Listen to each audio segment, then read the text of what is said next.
Welcome to the After the Show movie podcast, brought to you by your hosts, A. Scully and Sid Talk. We're addicted to movies. Are you? Hello, Sid Talk. Welcome to this epic edition of After the Show. Epic. Hello. It's epic because we just watched a long, sweeping, epic movie. So now this podcast has to be as long as the movie does. Have we got enough hours in the day? Have we got enough patience? Yeah. So Yeah. So welcome to a extended, but no, it'll just be normal. I'm just joking. So Sito, what's the before the after the show discussion? Let me swallow my tea because we were both trying to clear our throats. That was part of the before the after the show discussion. Before the after the show was not much, really. You made some tea. I'm drinking my cup of tea. We talked about this movie a bit. We did. We extended the movie more. Yeah. I went and looked up some things about it. And that was about it. All right, let's get on to the movie then. It is Saturday, March the 15th. This is After the Show, your weekly movie review podcast. And on this week's episode, 882, we're looking at the movie The Brutalist. It's a 2024 release, out now on streaming. It's rated R. Its runtime is 3 hours and 34 minutes. And it's from our friends at A24, who sent us a copy for review. Sid Talk, can you give us the synopsis of the movie, The Brutalist? Well, it's brutal. It's a dude who endures and wants... Should I just give you the one off the box? Yeah. All right. Here we go. It's a journey movie. Here's the one off the box. Okay. When a visionary architect and his wife flee post-war Europe in 1947 to rebuild their legacy and witness the birth of the modern United States, their lives are changed forever by a mysterious, wealthy client. I don't find him that mysterious. He's a client. We'll get into it. He is wealthy and a client. Yeah. Yes. Sid Talk, The Brutalist. What did you think? Actually, it won 3 Oscars, by the way, including Best Actor for Adrian Brody. Okay. That doesn't affect my opinion at all, but okay. Yeah. I thoroughly enjoyed it. The end. No, seriously, High quality movie. So the story is this guy, we see him arriving in America. It was 1947. So he's from Budapest, which we know now as Hungary. That was part of the after the show discussion. Sorry to the whole world. I didn't know. I couldn't remember what country it was. You've offended all the Budapestians. He is a Jewish architect from Budapest, and what part of the World War II and the Nazi bullshit that we all don't always hear about is that they didn't just brutalize, pick on, bully, and destroy lives of like what we think of like the people being drug out of their homes for being Jewish all over Europe. But because he was an architect with artistic ideas that didn't match with what the Germania idea was for the future, he was also separated. And then, of course, he was like a popular architect. He did really big buildings and projects, but he was reduced to going to a concentration camp and then being in the bottom of a ship to come to America. He then encounters a cousin of his who is pretending to be Catholic instead of Jewish. So it sort of highlights the atmosphere, post-war. And then it's sort of his dragging himself. He's willing to do any job because he works digging coal and working up on a high-rise building, anything, right? He's just willing to work. We know that his wife is still in Europe and he wants to bring her over with their niece. Yeah. And he does happen upon a rich dude who, after this guy has tried to redesign the library in their house by happenstance, the son asked him to come do it, whatever. Like we get to meet up with the rich guy. And then the rich guy sort of sees him as a trophy, I think. Yeah, I think so. Yeah, the rich guy's like, oh, this guy's popular, and I want talented. I want to be intellectual and artistic, and I'm not, but I'm rich, and so I want to get this guy to design something for me, so I get attention and people and all that stuff, right? And so it's the journey of our architect trying to design the building that he wants versus this guy and all the things pushing against, like terrible things happening. Of course, there's always a sense of foreboding and terribleness. And of course, eventually we do get his wife and his niece to come over. And then there's a little bit of like trying to understand who they are as people and everything they've gone through. And his also addiction to opium. Yes. You know, shooting up opium, which I said he kept very well hidden from everybody else. Yeah, I just kind of like went through his life. It's interesting. It's a very well designed movie because it doesn't fall for the tropes, I felt. No. It wasn't his decline because of his opium addiction. The opium addiction only came up when we see there are moments where it is as if the world, where he's come to America and the world, nobody wants him and nobody understands anything about him. And so that's kind of when he gets high, if you notice. He doesn't have this slow decline where he starts falling apart. It's just, you know, it's just there in the background. And you're kind of rooting for him like, dude, if that's what it takes. Yeah, because the guy is an extremely talented man. Right. And if that's what it takes for him to keep going. And then when his friend, meets a friend, and later the friend says, I'm not doing that anymore. And he's actually like, that's good. That I'm happy for you. Yeah. So the opiate addiction is there. The wife coming over. And then there's a little bit of weirdness with her. I think it's a little weird. What do you think's weird about her? There's like an intense, she's got overly sexualized. Let's say for a start, when she comes over, she's got osteoporosis, she says. He didn't know that she had that. Right. And she says she got, what's the word? Because of her lack of nutrition in the camp. Yeah, that was it. Her osteoporosis got so bad she's in a wheelchair. Eventually we get to where she's not in a wheelchair, which is good, like at the very end. But that aside. Well, what are you talking about? She's sexy with him? The first night that she's there after years. I mean, we're talking 8 to 10 years. I can't remember the timeline of her being away. And then he's met this rich guy, and the rich guy has a good lawyer, and the lawyer's the one that helps get her over here, right? The first night they're laying in bed and she's like, you find me ugly? You're not attracted to me anymore. I know what you've been doing. I'm like, what the fuck is that about? And then she acts real weird sexually. And I just think that's a whole other layer, but they don't dig into it. It's not like Eyes Wide Shut or anything. It's just like this really intense relationship. And she's a professional also. She's a journalist. She's a writer. Yeah. So she was in Budapest. So since then, she's had to do what she can do to survive. And they bring their daughter with them as well. It's not her daughter. It's their niece. The niece. Yeah. Yeah. So it's just a lot of things. And there's something happening. weird with the niece too. Well, I think she's traumatized. With the weird, the son of the rich man. Oh, the son of the rich man is ugh. He's horrible. Yeah, there's some horrible characters in here. There are, but we don't explore every single horrible thing about them or each thing. It doesn't define them, right? We don't see the horrible son do weird things, but you just get the vibe that he's got something going on. Yes. The niece isn't speaking when she comes here. She's like a teenage girl. Obviously, she's been traumatized. We infer from the letters that she's been sexually assaulted. She's been brutalized also during the war. So she's not talking. And then the American people who are rich, they're like, well, it's weird. It makes us uncomfortable. Yeah. And you're like, fuck off. You know what I mean? Like these people have been through a lot. But then that gets kind of left aside. It just seems like it's not documentary style or anything. Don't get me wrong. But it feels like you're just watching these years of this guy's life without a solid narrative, which sometimes bothers me, but it didn't. It just dips in and out of his life, really. Yeah. It's not like a straightforward, this is what he did at the beginning. Well, it kind of is, but it's not as well. And then I like the way it is unfolds. Yeah. We've said it at the beginning. It's a long movie, 3 hours and 34 minutes. But it actually didn't feel long, especially the first half. I agree.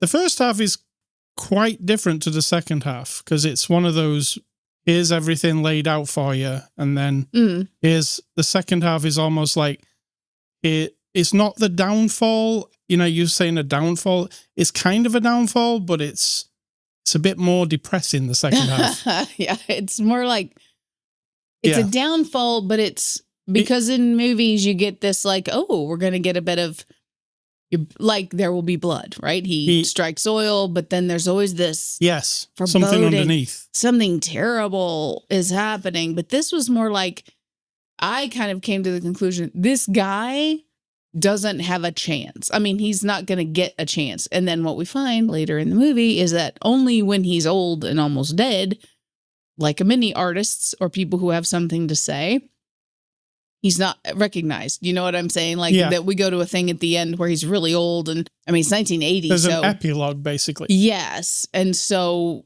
you feel that in the movie. Like, no matter what this guy wants to say or do or what he goes through or what happens to him, I have to admit that when she says at the end, the niece, that it's not the journey, it's the destination, which I generally disagree with. Yeah. Also, I would like to say on that, there's many movies that you watch, and you watch them, like artsy movies, for instance, and then the ending just abruptly comes about, and then you're like, well, it wasn't about the ending, it was about the life or whatever happened in the middle there, like the big chunk. When she said that in the speech, I was also on no, I don't buy that. I don't buy that I think the journey is important too. Yeah, absolutely. This was definitively saying to you as the audience almost, the journey is not what it's about the destination. But I disagree. I disagree with that too. But I got it. Yeah. That in the end, his objective as an artist, as an architect, was to make something that stands. And that if you are the regime of the moment around his buildings, like they're in your city or they're on your landscape, you cannot deny them. So he might be completely opposed to everything you as the dictator or the fucking idiot prime minister, president, whatever you are. And there it is staring you in the face, this building, this grand building that this guy built 50 years ago, 20 years ago. I think that was his whole thing. Yeah. I'm going to fade, but my buildings will not. And there's no way you can ignore my buildings. Until you tear them down brick by brick. Yeah. But then they become, people like them. They're artistic. They're interesting. And so, yeah, you live forever, really, as long as your building is standing. At the beginning of the movie, when they went to renovate the library for that guy, and then we saw the finished product. The second we saw the finished product, I was like, oh, I didn't know he was this good. Yeah, exactly. Because this is something else. It was beautiful, like, beautiful. The guy said, how much would he pay for it? $2,000 or less than that at the beginning. Right. His cousin was going to charge the guy like $450 to get it all built. And our guy who's designing it and building it says, nope, it's going to cost you $2,000. Yeah. Because he knows his worth. But I mean, what you were looking at looked like $50,000. It was amazing looking. Mm-hmm. So you got your money's worth with this guy. I've not really looked at Brutalist architecture until today, like lots of it at once. And this movie won't show you a ton of it. It'll show you a couple of buildings. If you go and look at it on the internet, there's a lot of it. It's all very different from each other, I noticed. It's not always the same thing, like a monolith. True. There's like very like elaborate versions of it. There's lot of high-rise buildings that look brutalist, but it's very interesting to look at. Brutalist, yeah. I think there's a lot of we want to dabble in the brutalism, but we don't want it to be quite so brutal because all that cement. So we're gonna curly it up a little bit. There's a lot of that going on. Always has been. Yeah. So I learned a bit about architecture today from this movie. Very good. I didn't think I would be interested in it in any way, but when I was looking at it, I was like, oh yeah, think of it this way. Like building is art. Absolutely. Some of it isn't. Some of it looks like shit, right? Like a Walmart. I disagree. I disagree completely because I think that someone designed it. It serves a purpose. It has a place. Again, you cannot deny it. Some of it's just about purpose, though. It's functional, but then a building has to have a function. It's a building. Yes. So I disagree with you about that. I don't mind the look. I love gas stations. I like the look of... I like skyscrapers that are just like a monolith looking thing. I think it all art on the landscape. And the building he was building in this movie on the top of this hill, it was 4 different, what was it going to be? A synagogue? No, the rich guy wanted a gymnasium because he used to do wrestling. So, and the townspeople insisted that there be a chapel because they're all Christian and they want to make the point of saying like Christianity is number one. So we need our little chapel. Yeah, you hear sarcasm and snottiness in my voice because that's a real thing people do. Even though it was supposed to be a community center and our guy wanted it to be a place for people to gather and it had meaning and purpose for everyone. Oh, no. Someone wanted to. And then gymnasium, the chapel and meeting room, I think was really... the guy who was rich, who was funding it, he was definitely Mummy's boy because he kept mentioning, well, I want this because it reminds me of the things I did with my mother when I was it's a named child. after his mother. Yeah, the I whole don't know thing. if he was a mommy's boy. Oh, I I don't think know. that he had his mother was rejected by her parents because he was born out of wedlock. Right. What they did really well with him, I would call him the bad guy in this movie, the rich guy. What they did really well with him, characterization-wise, was I never quite knew if he was sinister or not. Absolutely. For a long time. There's a long time where you're like, is he just somebody who wants to help everybody? And he feels, I could get the idea that he kind of feels kind of pathetic because he's got no skill of his own. And everybody else around him seems to, but he's got money and maybe he can help somebody else or something. And you want that to be. Make him look good, maybe. I was like, is he sinister? I don't really know if he's. And then there's let's call it an excursion in this movie at some point where they go to Italy to get marble. It becomes very sinister. It's very sinister, and he's just evil. And so you find that out, and then you're like, okay, this guy needs to go down. But it does take a long time to figure that guy out. True. And I was interested. I was like, yeah, this is, if you're doing a long movie, you're not used to that, are you? You're used to being spelled out. Here's the guy who's bad within the first 10 minutes. This doesn't do that. It lets it breathe and unwind. I like it. What I really appreciated too was his wife and his niece don't turn up until halfway through the movie. Way later. And the beginning is him trying to plant his feet in America and figure himself out, basically. And then they arrive, and then that's a whole new chapter. And it feels different too, because all of a sudden he has to interact with other people who, before that, he wasn't really, was he? True. He was talking to his friend and getting wrecked on opium in his spare time, it seemed. And going to jazz clubs. And then what was the significance of, at the very beginning where you saw him with a prostitute? Why did they do that scene, do you think? Just to say... Well, he gets off the boat with what looks like his friend or cousin, because the guy was in a picture at his wedding in Budapest also. Yeah. So he's known that guy for a long time. And then... They almost immediately... we open with the letter from the wife and niece. So we know he's married. We know they've all suffered because of the war. Yeah. And so then he meets up with a prostitute, basically by, I think his cousin or his friend is sort of like, hey, let's go get a prostitute. We've been on the boat for 3 months, whatever. Right. He's not that interested. I don't think that's his thing. That's why the weird sexual stuff with the wife, it seemed really intense and like, oh, so this is what. Like she was intense and he wasn't. She's the only thing that really got him because whatever. But I think that's all that was about was to show that he's not just like, I don't know, like every other dude. So no offense to every other dude, but I mean, I think that was the whole point. I really, really liked it. I know some people have said, oh, it's too boring and slow. I didn't actually feel that at all. No, like I was really wrapped up in the whole, like, what's going to happen to this guy? Absolutely. Because this guy, he deserves to kind of, on Twin Peaks, shovel yourself out of the shit. Yeah. That guy, that's what kept coming to my mind. This guy is literally shoveling himself out of the shit. It's not like he's trying to aim for something. No. He kind of like stumbles across what he comes across. Or like when his cousin, somehow they made up with the rich guy's son, and that's the first job is to go design the library. Then the rich guy shows up early. He yells at them. He doesn't want this in his house. They're in the process of putting it all back together. It's destroyed, whatever. So then the son says, we're not paying you. So then the cousin says to our architect guy, this is the way you thank me? Yeah. I give you everything. He lives in a shitty room in the back of his stupid furniture store. And our guy wanted nothing to do with women or the wife or anything like that. And the wife accused him of coming on to her, which he did not. Yep. So then the cousin's like, you have to leave. I mean, that's just shitty. And our guy just is like... I felt like that was a lucky escape. Get out of there. Yeah, but he also doesn't say anything. He's just like, okay. No, he just takes it, yeah. Yeah. And when the guy yelled at him, he's just like, okay. Because like what, he's seen a lot of stuff. Doesn't need any of that. Just... No drama. Yeah.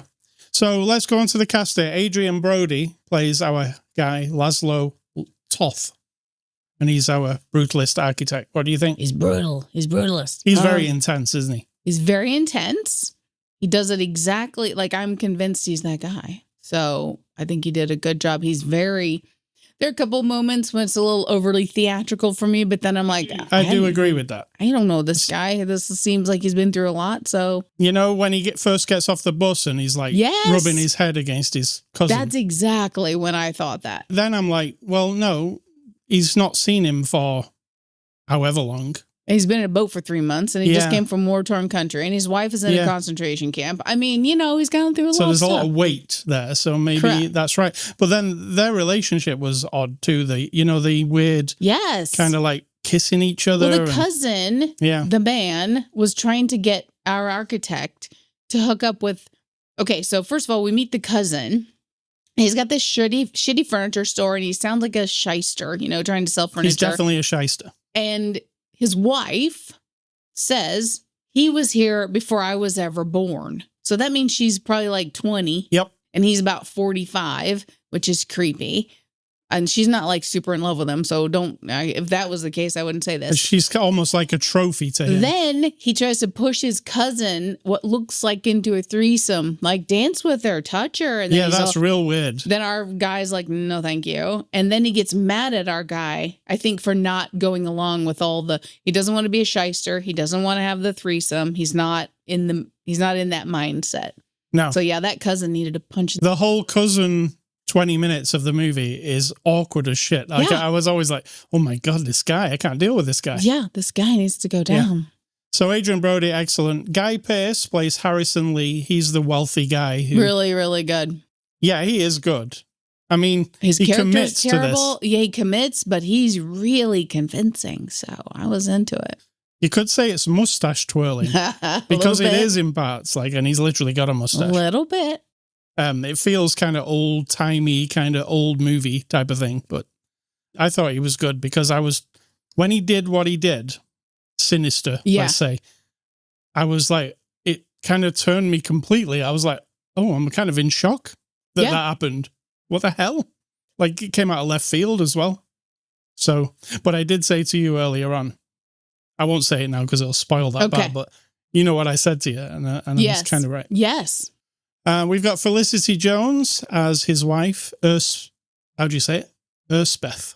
Yeah, I think that's close. Erspeth, she's his wife. I love Felicity Jones. She's excellent. I do. I don't know about the accents of anybody, so I'm going to have to leave that up to whoever's from Budapest. I said from to you, 1940s. the accents sounded to me like the guy from GTA 4, or kind of like if I tried to do that accent. They didn't sound that convincing. And they might be exactly perfect, but to my ears, I was a little uncomfortable at times. But hey, she did the weirdness just fine. Yeah. That's what she does kind of. Again, what I found really interesting is once you meet her, you don't quite know what she is. Correct. And you can't really imagine what she is. You just have to let it unfold. And as it unfolds, you're like, oh, this is what she is. Yeah, because for part of it, I'm like, well, these poor people, right? And then for other parts, I'm like, wait a minute. Is this all a scam? We saw him get off the boat and we saw the niece in the concentration camp. But the guy they were just freed from the concentration camp, I think is what had happened. And then the people were trying to help them to get out back into the world, right? That's I think what had happened there. But the guy says to her, the soldier or whoever, there's a woman outside who claims to be your mother or your aunt. We don't even know who this woman is. So you need to, we need you to write down everything, like where you're from and who she is and everything. And she has this look on her face, like calculating a little bit and traumatized, obviously. So I kept going back to that thinking, if they come over here, are they actually... Oh, you thought they were just... A little bit like Saltburn? Yeah. I'm not going to say what it is. You know what I'm saying? Yeah. Oh, is that the big plan here to Right. No, that's not it. So I like that feeling of not being sure who they are. Yeah. And then Rafferty Cassidy plays Sophia. She's the niece. Mm-hmm. She was good too. She didn't have to talk much because she's been traumatized terribly. Well, I think the beauty of this movie is whatever you think of characters, I don't think you can second guess or know exactly what they're going to do. True. They're all kind of, a misnomer kind of thing. It's like, oh, oh, he's doing that. And, oh, I didn't expect that. So the twists and turns, and it's not like it's a mystery movie or an action movie, because it isn't, right? No. There is no action, actually, right? No violence. I mean, there's a couple outbursts. Outbursts, though, but nothing like, no weapons, no... It's not that kind of movie. At the end, you were watching the credits, you're like, why do they have an armorer? Because we don't remember any... Yeah. I was like, was there a gun or a knife? Or... An armorer on a movie set is someone who handles the safety of all weapons. But there was definitely no... I didn't spot a weapon. Unless you count a needle, like a syringe, as a weapon. Maybe. Yeah. Directed by Brady Corbett. He directed a movie called Vox Lux with Natalie Portman. Did you ever see that? No, you probably didn't. No. And he also directed a movie called The Childhood of a Leader, which was about a young boy who goes on to be a leader of something. It was like his a fictional account, I think. And he's also an actor in many things. So what do you think of his directing? I mean, he got the best, because those intense moments is very intimate and very tough. It's a very good-looking film, too. It very looks good. And there are long bits where, like, there's a maid lady who walks all the way from the big house out to the guest house, just walking, carrying the linen. And he lets it just happen. Like, she's just walking under the trees. Yeah. There's nothing else to it. I like that. Or, like, the long scenes of just, they're kind of stuck in there. They don't seem meaningful. And I don't mean that disrespectful. The transport. It's just that you took time to live in that moment with, or he's probably watching his dailies going like, oh, I can't cut that. Look at it. Yeah. Look how good he is sitting there crying or contemplating, whatever it is. So I really like that. As a director, I think that's a good move. And this movie's famous in the news, etc., for being, the director said it cost $6 million to make, which is very low for any movie, even. Absolutely. And this movie feels like it's a massive epic. Yeah, you asked me how much I thought, and I said 100 million. You said less. I said 20 million. You said less. I'm like, what? I would have said 100 million. So 6 million. I'm like, wow, this guy knows how to get his money's worth or something. Because there are scenes, or just, you know, when they go to Italy and then it's just like footage of the area. Mm-hmm. And it's just so sharp and crisp and lovely looking. Like it's like of these marble mines. I'm just going to remind you here, you and I could get that same footage with cameras you and I could buy. Yeah, I'm sure we could get it with an iPhone. So right? I don't know that money equals quality, but what you do with the footage and the angles and the content, the story he tells with showing all those shots of the marble mines is... Yeah, like I said, it's like marble is just carving out a mountain. Like you're literally dismantling a mountain that's made of marble. And those few shots of you just slowly looking at it kind of reminds you of how little we are. Yes. Big the world is, and how nothing you do really fucking matters. No offense if that depresses anyone, but it really does remind you of that. And then you zoom into the tiny little people in this gigantic cave, partying and dancing, and they're surrounded by this gigantic world. You know what I mean? I love that. I love the economical way he showed a train crash. Oh, yeah. It was just like a beautiful thing. And then you're watching this train, and then I even went, oh. Yeah, like but it's almost like an artistic way of not even showing it to you. Absolutely. And I was like, okay, that's where you can save some money. Yeah, definitely economical. Yeah, but the economical doesn't even register when you're watching it, because I would, if you would have asked me at the end of the movie and I knew nothing, I'd have said $100 million probably, somewhere around there, like a blockbuster, big epic film. But nope, $6 million. How the hell he did it, I do not know. But it's beautiful to look at also. I think the question should be, why do movies cost $100 million? Yeah, maybe somebody should look at that. That's the actual question, because why? Yeah. What is it that's costing? And then everyone's like, oh, that means it's so valuable because you're making art that costs $100 million. No, that doesn't make it valuable at all. Yeah. That makes it cost. Somebody decided it should cost $100 million, and I don't get that. That should be the real question. The other thing is the credits in this movie. The beginning credits and the end credits are some of the best credits I've ever seen. The credits are as designed as this guy's buildings are. Yeah, absolutely. They move diagonally. Well, first they go sideways, which is gorgeous. Sideways. I love that. Yeah. They also are interesting fonts. Everything's designed really interestingly. Absolutely. It looks like the fanciest book you've ever looked at. I would love to see a book like typeset that way, but you don't generally, do. Well, just make one then. Yeah.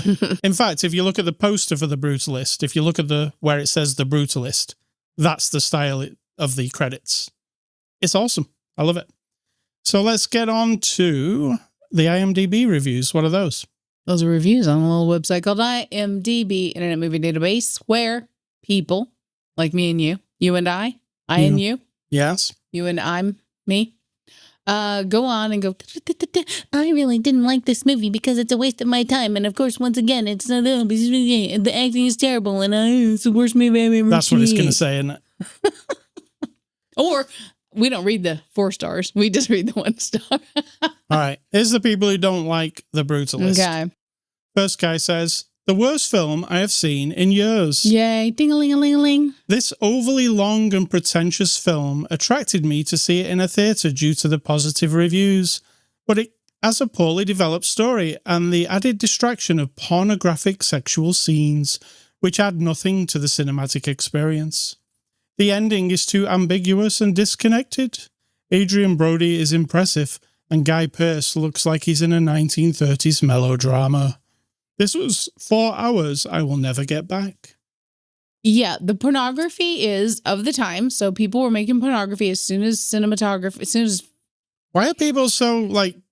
I don't know, but that idea of that was he's there, and you also see in that moment, because he's watching this pornographic movie, which looks like it's from about 1935, actually, and it's not doing it for him at all. So what you have to walk away and understand this man is he's not like everybody else. He doesn't sit there jerking off to the pornography. He's just sort of like exhausted and looking at it like, no, no.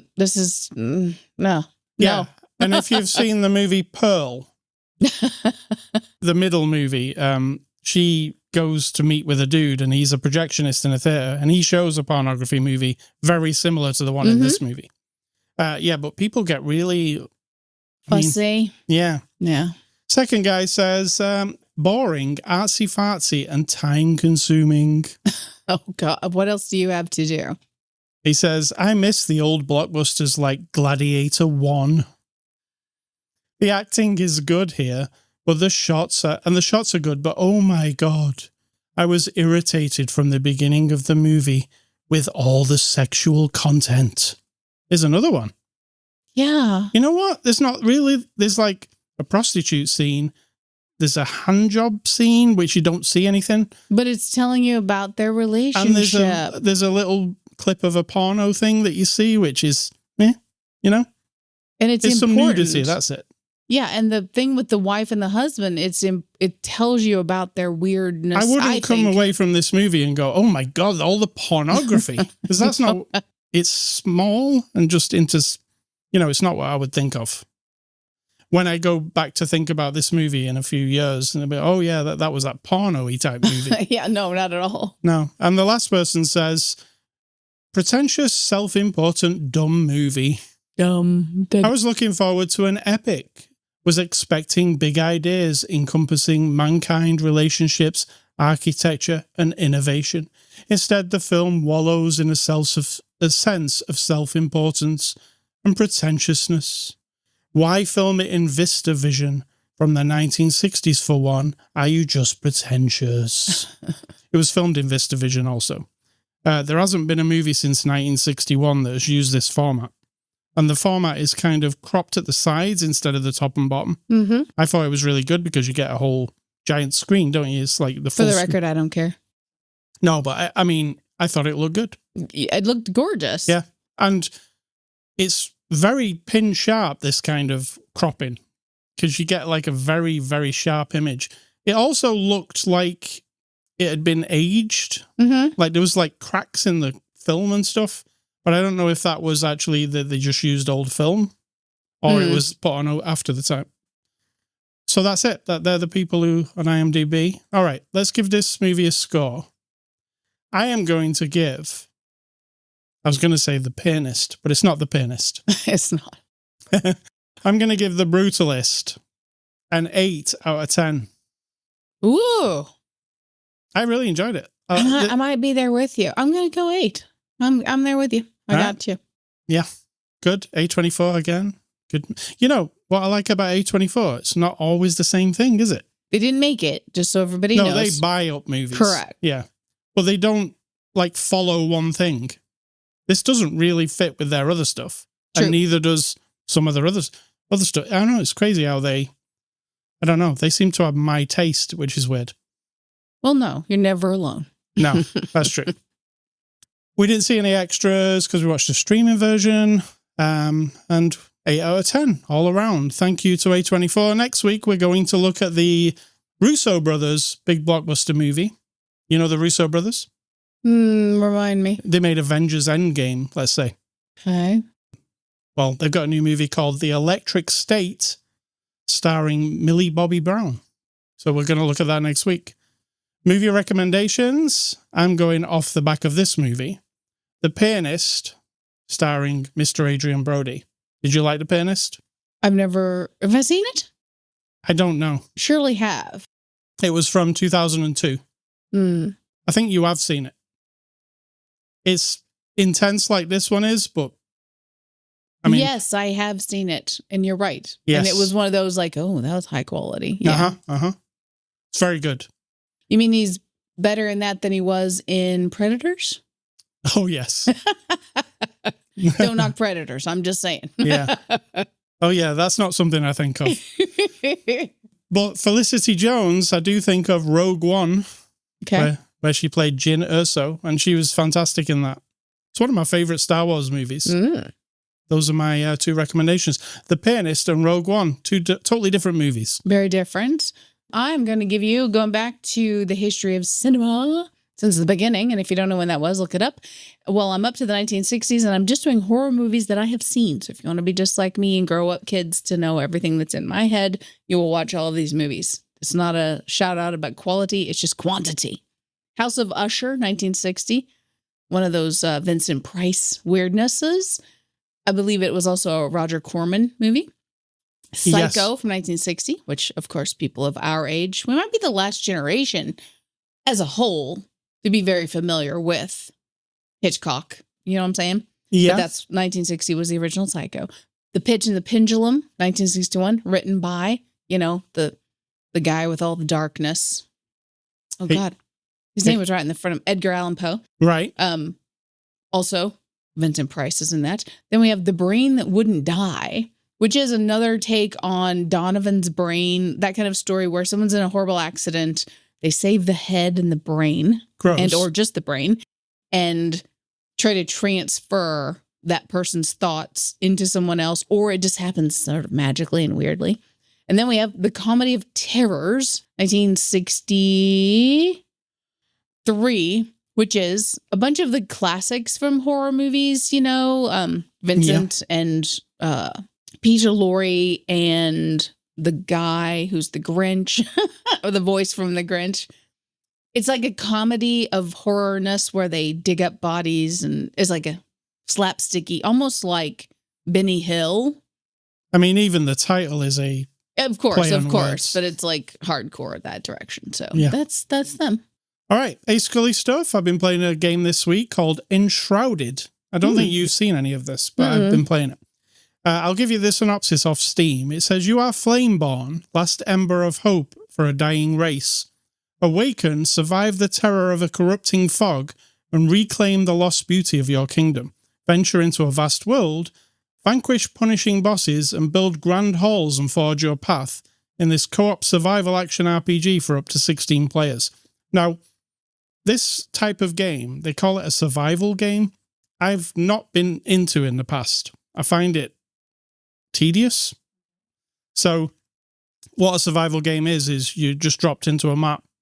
There are things in the map that will help you survive, and you have to go and survive. So there'll be all kinds of systems, like you can chop down a tree and build a hut and find a river and purify the water and kill a pig and make a steak and all that kind of stuff. Kill a pig and make a steak. Yeah. So you'll have like you'll have all those things. Hunger meter, you got to keep your guy alive. It's a really dangerous place you're normally dropped into. And usually there's no story or anything. It's just like, how long can you survive? You're a naked man dropped in this place. How long can you survive? But are you naked and alone? You are at the beginning of most of these games. And then you've got to, there are systems to enable you to make some clothes out of a hide or, that kind of thing. So they're very detailed in the survival aspect. Now, this one, Enshrouded, is kind of a mixture of a survival game and an RPG at the same time. So there's a story to it. And you're playing with up to 16 other people, or on your own if you want. And you're going through the world and you're first trying to survive, but then also trying to, figure out what the story is. But then there's other ways of playing it, like there's a crafting system, right? So there's a full-on crafting system. So if you want to be in the middle of the map and build a massive castle and live in that castle, that's what you want to do. There is the means to do that. So you can go out, you can chop down trees, you can start building a castle or building a structure. And there are other people in the map who are people just like you playing the game who also have their own free will, so they can do what they want too. So they might decide, see that guy with the big castle, I'm going to rob that castle. Gotcha. And so it's all about trying to survive. So if you want a game where you basically can do whatever you want in just this giant RPG world, and it's kind of that, it's like castles, armor, people in armor, that kind of vibe. Mm-hmm. Kind of like Game of Thronesy vibe. If you want to live in that kind of world and try and see how long you can survive or team up with other people, build things. It's got that Minecraft aspect like that. Sounds also like Walking Dead. You know what I mean? Yes, with the trying to survive. So, yeah, it's a cool game. Enshrouded, it's on Steam. It's actually on sale at the moment. It's $23.99. So you can pick that up on Steam. Sid Talk, what's for dinner? I made the executive decision that I don't want to go out of the house again, so I wasn't going to do delivery. I'm making some plant-based nuggets because we're vegetarian, and that's why I'm telling you what we eat, because we're not starving to death. And also everything we eat is pretty much 100% delicious. So we have some plant-based nuggets, some vegetables, and some gravy. Nice. And then I made this weird bread that I've discovered after starting a sourdough starter the last few weeks. Oh, yeah, you did. It's amazing. It's if delicious. I do say so myself, it is. I think it's absolutely amazing. So that's going to get thrown in there. And that's it. And my thoughts. Your advice is? My advice isn't advice. You know better. But I guess it kind of is. If you're not the person, so let's say things are happening around you. Things are getting planned. Events are being done. Fundraisers are happening in your community, in your town, at your school, whatever. And other people are doing all the planning, all of the everything. They're doing all the posting and all the inspiring people, and they're the ones moving the chairs around and carrying in the food and baking all the stuff and organizing everything. And you're not, right? Mm-hmm. You don't get to criticize. Now, if someone asks you, hey, as a person who's going to come to this event, what would you think if we put the chairs here? Or if we put this over there? Or we didn't have this food? And they specifically asked you for your input. Fair enough. I'm not going to pick on you. If you're sitting in the sidelines and you never get off your ass, or you never make the effort to input anything, like even send $20, like to support the cause, but you're going, oh, I wouldn't have had that table sitting over there.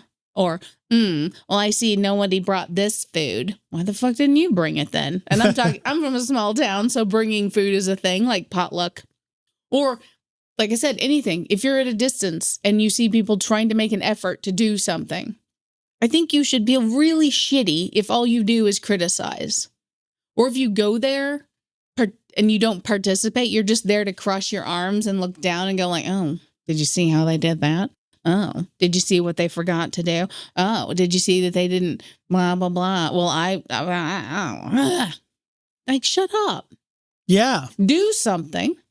Create an event, create something, send $50, hand $50 to the little girls who want to contribute to setting up the little rodeo for the kids and buy the belt buckles and have everybody work really hard instead of sitting at home and looking at posts and going, oh, well, they shouldn't have done it on this day because whatever. And yeah, I'm going from real life. These are things I observe.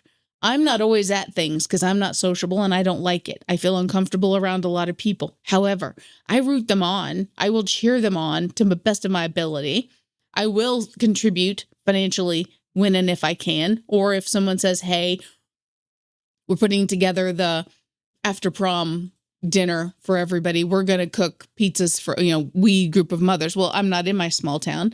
And they say, if you want to help contribute, you can do this or that. And I'll say, where can I send $20? Like $20 will buy something. And then I don't say, oh, well, you shouldn't make pizza, right? You should just make peanut butter and jelly. So I'm not going to contribute or do anything, but I think you're doing it wrong. Ugh. So if you're that person, examine yourself.